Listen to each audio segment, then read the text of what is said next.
दोस्तों, डीएम साहब ठेले वाला बनकर सड़क किनारे पानी पूरी बेच रहे थे। उसके बाद एक घूसखोर दरोगा आता है और हफ्ता मांगने लगता है। डीएम साहब से कहता है कि चलो हफ्ता निकालो। डीएम साहब कहते हैं कि किस बात का हफ्ता हफ्ता।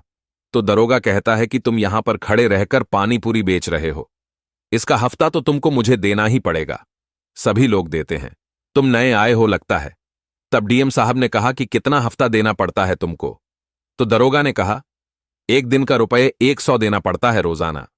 तुमको अब 100 रुपये देना पड़ेगा यहां पर ठेला लगाने के लिए। इसके बाद डीएम साहब क्रोध में आकर दरोगा के साथ जो करते हैं उसको सुनकर आपके भी पैरों तले जमीन खिसक जाएगी।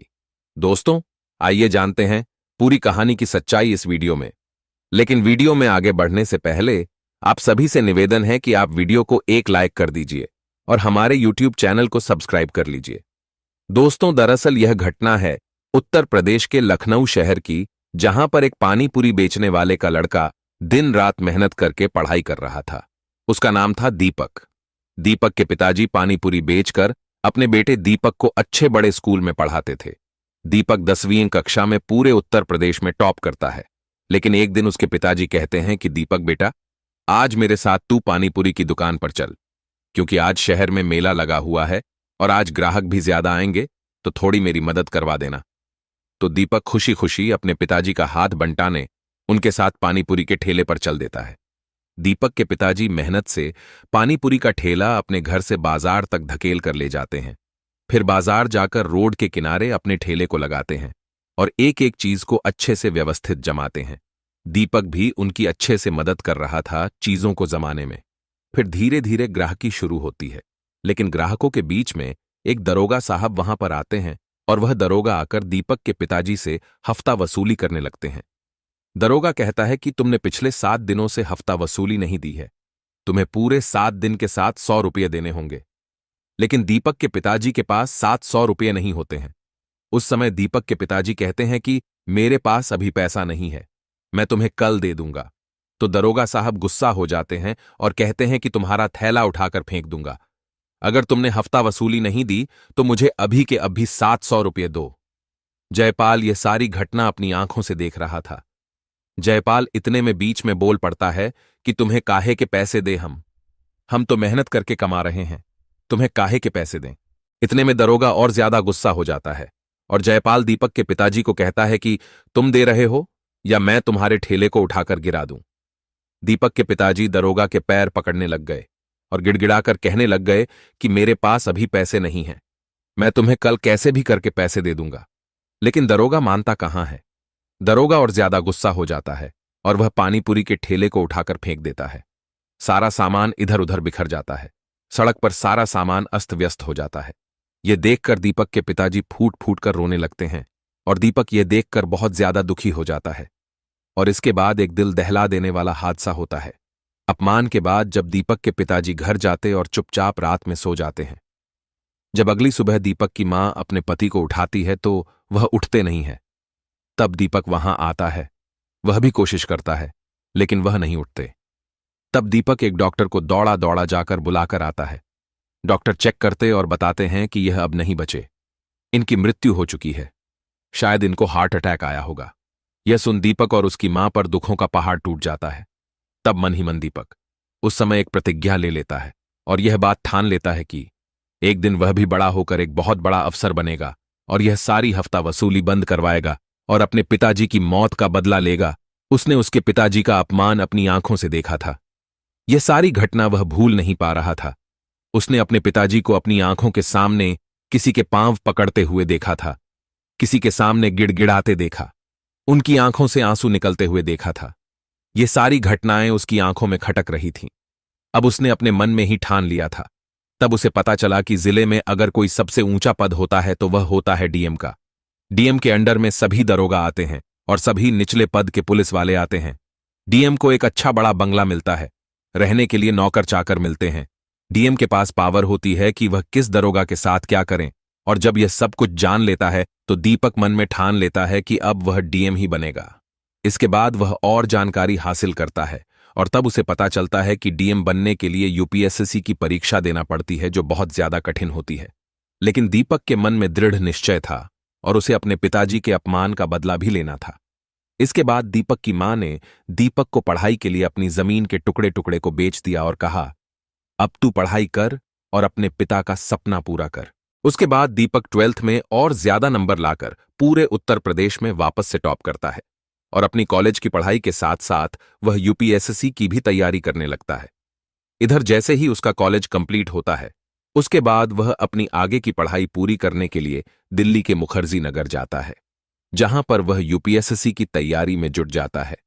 उसका दृढ़ निश्चय इतना मजबूत था, उसके पिताजी के संघर्ष, उसके पिताजी के बलिदान, दीपक को सब कुछ याद थे। दीपक आज भी इतने साल हो गए थे, फिर भी वह घटना भूल नहीं पा रहा था। उसके मन में एक दृढ़ निश्चय था, जिसके बलबूते वह एक एक करके अपनी तैयारियां पूरी कर रहा था। इसके बाद उसका पहला इम्तिहान आता है और वह यूपीएससी के पहले इम्तिहान में काफी अच्छे नंबर लाकर सिलेक्ट हो जाता है। इसके बाद और ज्यादा पढ़ाई करता है और अपने दूसरे इम्तिहान में भी काफी अच्छे नंबर से वह पास होता है। धीरे धीरे समय आगे बढ़ता है और वह तीसरी परीक्षा में भी काफी अच्छे नंबर लाकर टॉप करता है। और इसके बाद उसका आखिरी इम्तिहान होता है और वह डीएम बनने के बस केवल एक ही कदम से दूर रहता है। दोस्तों, आपको लग रहा होगा कि यह घटना कोई काल्पनिक होगी, लेकिन दोस्तों, इसके बारे में सारे प्रमाण भी हम आपको देने वाले हैं। इसकी सारी जानकारी हम आपको देंगे। यह घटना बिल्कुल सत्य घटना है। दोस्तों, यह घटना सुनकर आप भी हैरान रह जाएंगे। दोस्तों, कैसे एक गरीब घर का बेटा अपने पिता की बदनामी के बदले के लिए इतिहास रच देता है। आप सभी के सामने सारे प्रमाण दिए जाएंगे। दोस्तों, अगर आपको यह घटना पसंद आ रही है तो दोस्तों वीडियो को लाइक जरूर करें। यह कहानी दोस्तों काफी लोगों को प्रेरित करने वाली है। आज भी हमारे देश में दोस्तों कई सारे मध्यम वर्गीय और गरीब परिवार के बच्चे बड़े होकर कुछ बनना चाहते हैं। कोई आईपीएस बनना चाहता है, कोई आईएएस बनना चाहता है, कोई वकील बनना चाहता है, कोई इंजीनियर बनना चाहता है, लेकिन उनके पास पर्याप्त साधन नहीं हो पाते, पर्याप्त उनको जानकारी नहीं मिल पाती, जिसके अभाव से वह अपने जीवन में कुछ हासिल नहीं कर पाते हैं। दोस्तों, आज कई सारे छात्रों को तो यह भी नहीं पता है कि डीएम बनने के लिए क्या करना पड़ता है, एसपी बनने के लिए क्या करना पड़ता है। कई लोग 12वीं तक ऐसे ही पढ़ते रहते हैं और जब उनको कॉलेज में जाना होता है तो उनको पता ही नहीं होता है कि मैं आगे करूं तो क्या करूं, कौन सा विषय चुनूं जिससे मैं इंजीनियर बनूं, कौन सा विषय चुनूं जिससे मैं वकील बनूं, कौन सा विषय चुनूं जिससे मैं पुलिस की नौकरी कर सकूं। उनको जानकारी नहीं होती, लेकिन उनके अंदर काबिलियत पूरी होती है। तो दोस्तों, आगे की घटना के बारे में मैं जानकारी देता हूं। इसके बाद उसका इंटरव्यू होता है। जी हां, दीपक का इंटरव्यू होता है और जो कि बहुत ही अच्छा जाता है। इसके बाद जब रिजल्ट का समय आता है और जब लिस्ट निकलती है, तब उसका नाम सबसे ऊपर आता है। दोस्तों, जी हां, दीपक का नाम सबसे ऊपर आता है। यह देखकर वह गदगद हो जाता है। दोस्तों, अब वह लगभग डीएम बन ही चुका था और कुछ ही दिनों के बाद उसकी ट्रेनिंग होने वाली थी और उसकी सबसे पहली पोस्टिंग होने वाली थी बतौर डीएम ऑफिसर बनकर, जो सबसे बड़ा ऑफिसर होता है, जिसके अंडर में सभी दरोगा, सभी पुलिसकर्मी कार्य करते हैं। पूरे जिले का सबसे बलशाली, सबसे असरदार ऑफिसर होता है डीएम ऑफिसर। अपने पिता की दर्दनाक मृत्यु का यह एक सबसे बड़ा बदला था। दोस्तों, अपने सामने अपने पिता की बदनामी, अपने पिता की मृत्यु को देखकर दीपक काफी टूट चुका था उस समय। और दोस्तों, यही चीज उसे हमेशा याद रही, जिससे वह अपने लक्ष्य से भटक नहीं सका। कई लोग होते हैं जो पहले निश्चय कर लेते हैं, लेकिन रास्ते में भटक जाते हैं। कुछ लोग पढ़ाई के लिए जाते तो हैं, लेकिन कोई लड़की के पीछे भटक जाता है, कोई प्यार के पीछे भटक जाता है, कोई गंदी आदतों के पीछे भटक जाता है, कोई नशे में भटक जाता है। दोस्तों, करना तो सब चाहते हैं, जरूरत सबकी होती है, निश्चय सभी करते हैं, लेकिन वह लक्ष्य हासिल करना आसान नहीं होता है। उस लक्ष्य को हासिल करने के लिए अपने मन पर भी काबू रखना पड़ता है, अपने मन को केंद्रित करना पड़ता है, जो दीपक ने बखूबी किया। और किस्मत से उसकी सबसे पहली पोस्टिंग भी लखनऊ में हुई। जी हां, उसी लखनऊ में जहां पर उसके पिताजी को बदनाम किया गया था। भरे बाजार में उसके पिताजी ने जिस दरोगा के तलवे चाट, उसी लखनऊ में उसकी बतौर डीएम ऑफिसर पोस्टिंग हुई। दीपक की मां अपने बेटे को डीएम बनकर देखते हुए बहुत खुश थी, क्योंकि दीपक के पिताजी जाते जाते अपने बेटे से कहकर गए थे कि बेटा, अपने जीवन में इतना बड़ा व्यक्ति बन जाना, इतना बड़ा अधिकारी बन जाना कि एक दिन तू इस दरोगा के सारे घमंड को चकनाचूर कर सके। और आज वह दिन आ चुका था। लखनऊ में दीपक की डीएम के पद पर पोस्टिंग होती है, जहां पर उसको सभी चीज बता दी जाती है। दीपक डीएम बनते ही अपने कार्यभार को संभालता है। अब सबसे पहले डीएम बनकर वह अपना एक काम करने जाता है और वह सभी दुकानदारों ठेले वालों के पास जा जाकर उनसे बात करता है। उनसे उनके हाल पूछता है कि क्या आज भी वह हफ्ता वसूली दे रहे हैं। किसी को तब जानकारी मिलती है कि आज भी वही दरोगा जो 6 साल पहले यहां पर वसूली कर रहा था, आज भी वही दरोगा वसूली कर रहा है। रोजाना 100 रुपये हफ्ता वसूली के देना पड़ता है। दरोगा सप्ताह में एक बार आता है। पूरे सप्ताह के 700 रुपये एक दुकान से लेकर जाता है।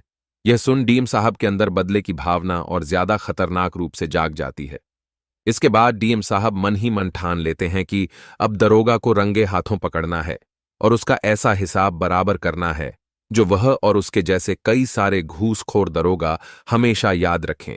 इसके बाद दीपक एक योजना बनाता है और उस योजना में डीएम दीपक अपना भेष बदलकर एक पानी पूरी का ठेला लगाकर वहीं रोड पर पहुंचते हैं जहां पर करीब 6 सालों के पहले दीपक की आंखों के सामने उसके पिताजी का अपमान किया गया था और उस अपमान के चलते उनको हार्ट अटैक से अपनी जान गंवानी पड़ी। वहीं पर दीपक एक ठेला लगाकर पानीपुरी बेचने जाते हैं और आज दरोगा साहब हफ्ता वसूली के लिए भी आने वाले थे, क्योंकि आज रविवार का दिन था और दरोगा रविवार के दिन ही हफ्ता वसूली करता था। कुछ देर डीएम साहब पानीपुरी बना बनाकर ग्राहकों को खिला रहे थे। इसके बाद वहां पर वही दरोगा जो 6 साल पहले हफ्ता वसूली के लिए दीपक के पिताजी के पास आया था, वही दरोगा आज दीपक के सामने वापस आकर खड़ा हुआ। दरोगा ने कहा, लाओ हफ्ता दे दो। तब डीएम दीपक ने कहा, किस बात का हफ्ता? तब दरोगा कहता है कि तुम यहां पर खड़े रहकर पानीपुरी का ठेला लगा रहे हो, रोजाना की हजारों रुपए में कमाई कर रहे हो, उसका हफ्ता तो तुमको देना पड़ेगा। तब दीपक कहता है, नहीं दूंगा, जो करना है कर लो। तब दरोगा कहता है, मैं तुम्हारा ठेला उठाकर फेंक दूंगा। अगर तुमने हफ्ता नहीं दिया तो तुम अनोखे हो क्या? यहां पर सभी हफ्ता देते हैं। तब दीपक कहता है, नहीं दूंगा, अगर फेंकना है तो फेंक कर दिखाओ, मैं भी देखता हूं तुम क्या करते हो। तब दरोगा को और ज्यादा गुस्सा आ जाता है।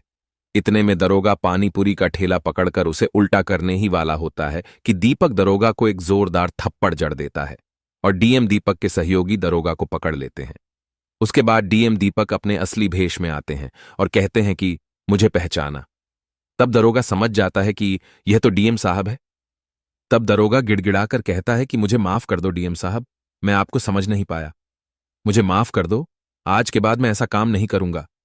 उसके बाद डीएम दीपक कहता है कि क्या तुम मुझे पहचानते हो? आज से 6 साल पहले इसी जगह पर तुमने मेरे पिताजी का ठेला गिराया था, उनको भरे बाजार में अपमानित किया था। तब दरोगा को वह घटना याद आ जाती है। दरोगा डीएम साहब के पैरों में गिड़गिड़ाकर माफी मांगने लगता है। तब दीपक को वह सारा सीन याद आता है, 6 साल पहले का, जब उसके पिताजी गिड़गिड़ाकर उस दरोगा के पैरों में रो रहे थे। तब वह अपने पिताजी को याद करता है और उनसे मन ही मन कहता है कि पिताजी, आज आपका बदला पूरा हुआ।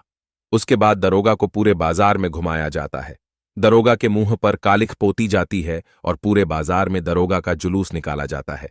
डीएम साहब आदेश देते हैं कि पूरे बाजार में इस दरोगा का जुलूस निकाला जाए और आज से कोई भी किसी भी दुकान वाले से वसूली नहीं करेगा।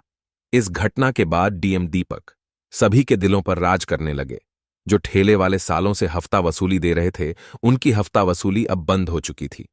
सभी की दुआएं डीएम दीपक को मिल रही थीं। दोस्तों, इस घटना से आपको क्या सीख मिलती है? किस तरह से एक गरीब परिवार के लड़के ने अपने पिता का बदला लेने के लिए डीएम की तैयारी करी, यूपीएससी में टॉप किया और अपने पिता का बदला लिया। आप क्या कहना चाहते हो? डीएम साहब दीपक के बारे में आप क्या कहना चाहते हो? उस घूसखोर दरोगा के बारे में आपकी जो भी राय कमेंट बॉक्स में लिख सकते हो, लोगों के साथ शेयर कर सकते हो।